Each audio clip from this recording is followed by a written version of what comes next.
many will know you within the industry already, but for those that don't, tell us a bit about yourself and your role within the industry. Yeah, thanks, Gary. It's a treat to be speaking to you at 8:30 on a damp February morning in Brum. You're lighting up my day. So, yeah, it's very kind of you to say that. I'm sure there's lots of people who don't know me. The bit that you probably don't know is I started life working for a lender. So here's a fact for you.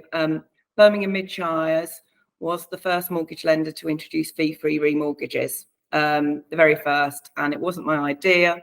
But I was the person that implemented it. And that led me to a sideways move to conveyancing panel management. And ever since, I've worked with law firms, legal suppliers. I've had my own businesses, most notably Lawyer Checker and Today's Media, of course, who host the British Conveyancing Awards. And I'm on my 5th startup in my 50th year. So we've just started to demonstrate our inquiry manager product from collaborative conveyancing. So we're very busy this end at the moment. Obviously, you know David Opie and the team at Today's Media pretty well. What's motivated you to be on the judging panel for 2024? Yeah, well, it seems a long time ago, but of course, Chris Harris and I owned Today's Media and worked with David at the time that we launched the awards, and we launched them all on a bit of a whim. It was a bit of an idea. We'd managed somehow to keep the British Wills and Probate Awards alive during the pandemic. We had seen how much reassurance and enjoyment and recognition practitioners within wills and probate had received as a result. And we thought we'd bring a bit of joy and hope and life to conveyancers because they're on their knees at the time. So along with Tom Lees, who was working with us at the time, we kind of cooked up overnight a whole host of categories to recognise conveyancers. And we didn't know whether it was going to be a 1 year or going forward, but conveyancers have been very kind to us during our careers. And that's why we wanted to bring this tone and recognition. And as you know, it's thriving and it's going forward now as well. So, yeah, David can't get rid of me. That's why I'm a judge. I'm sure he'd love to, but I'm still here. Yeah, it certainly is a forever changing industry, that's for sure. So what has been your impressions of the calibre of entries that you've seen so far? It's been mind-blowing this year, you know, really stunning from large and small firms and those in the middle. There's lots of investment in technology, lots of investment in people. They're just superb, really. I mean, some of them are blueprints for the future law firm. Really, really good. Yeah, well, it's an achievement in itself, isn't it? Just to be recognised and be nominated as part of the British Conveyancing Awards. You know, obviously winning it would be an absolute cherry on the cake, but yeah, to be nominated is brilliant. Well, Today's Media tell me that there's a record number of entries, and obviously we only get to judge a few entries because it takes a couple of days if you do it properly anyway. I got 3 categories. And yeah, you know, I'm pleased firms have got over their imposter syndrome and come and entered because there's so much good things going on up and down the country, all corners.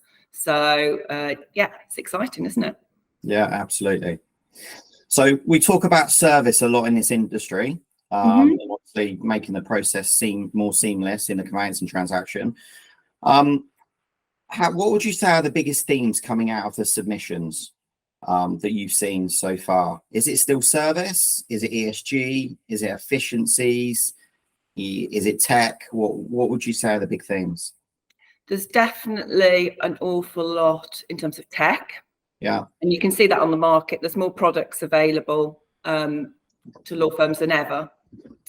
I think there's a shift towards moving to automation, particularly with administration, really. It's all a good thing, isn't it? If you can do less admin, more enjoyable part of the conveyancing process, and shift the proportion of time you can spend with your customer, that's got to be very positive. And over the years, I've definitely seen a shift in terms of people.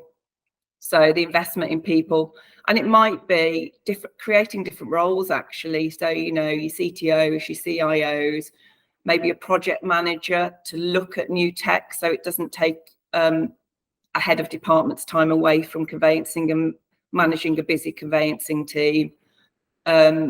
there's some fantastic stuff going on up and down the country. There really is. I wish you could all read the submissions to see it. And the investment in people do you think that's something that's come about so much more since COVID?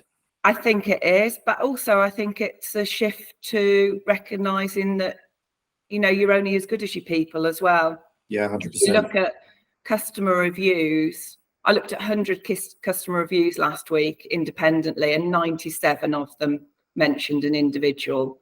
So it's still about the people, isn't it? And we all want to be working in a happy workplace. So, I think there's a gradual shift. I think there's a competitiveness out there, and I think there's higher expectations from people too. To what extent has the focus on the social good of what conveyancers are doing influenced you? So is it around unlocking opportunities? Is it making the process smoother and more seamless? Is it enabling kind of life changes for home buyers? I'm going to go really high level and just make one point on this. I think that, in my lifetime, if we could move from knowing at the point that you're going to move home is going to be a stressful, horrible experience, to being a joyful something to look forward to, because let's face it, you're going to be in the next stage of your life. Wouldn't that be wonderful? It's very high level. I don't know how we reach it, but that would be the pinnacle, wouldn't it, for all of us? Yeah. Happy customers right from the start, no tension. Yeah. It's an emotional move, isn't it? So it's very important. Okay. What would you say that what sets the shortlisted nominees apart in the crowd? Well, first of all, they have to get over their imposter syndrome. I think I've already said that. I think that they need to look at what best of breed do and look externally to see what they can learn. And I think they have to be prepared to enter, and they have to be prepared to look inside out to say, what do we do right? And how can we express that? There's a lot of competition in these awards, they're not going to be easily won. But I think anyone that's shortlisted is a winner. I genuinely mean that. They should be celebrating at being shortlisted.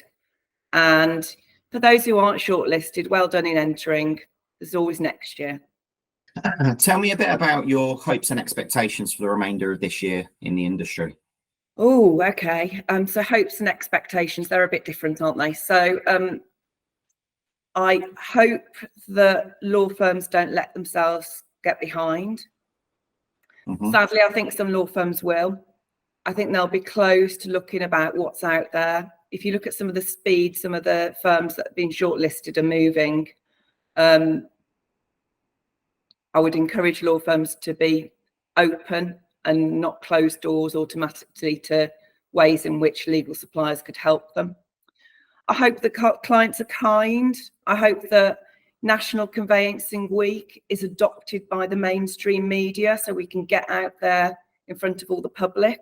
I hope it is, because the media as often criticises our industry. Wouldn't it be lovely to be behind it? And I expect we'll all have a blast on the 12th of March at the BCA, because we always do, don't we? It's a great night. Yeah. Like you just made a very valid point there, right? Kindness is free, right? It's something that should happen up and down that conveyancing transaction. So and really, to each other, and to each other, 100%. Yeah. Just one other question I want to kind of ask you. Go for it. One word of advice for those nominees on the big night. What would you say? Apart from have a great night, party till early hours of the morning.